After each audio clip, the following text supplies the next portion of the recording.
Michael. Ich freue mich wieder auf die Schule. Frau Seifert ist so nett. Ich habe ihr eine Karte von Deutschland geschickt. Ist die Steffi schon rein? Weiss ich doch nicht.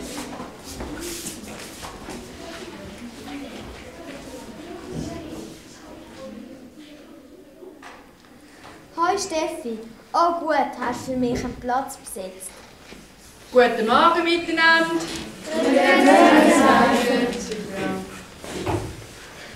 Die besten Plätze am Fenster sind schon besetzt. Sitze halt da her. Nicht zuvorderst. Da in der zweiten Reihe ist gut. Da habe ich keinen Türdienst und Frau Seifert nicht gerade vor der Nase.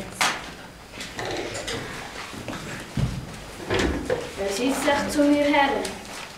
Oh nein, der Roger kommt.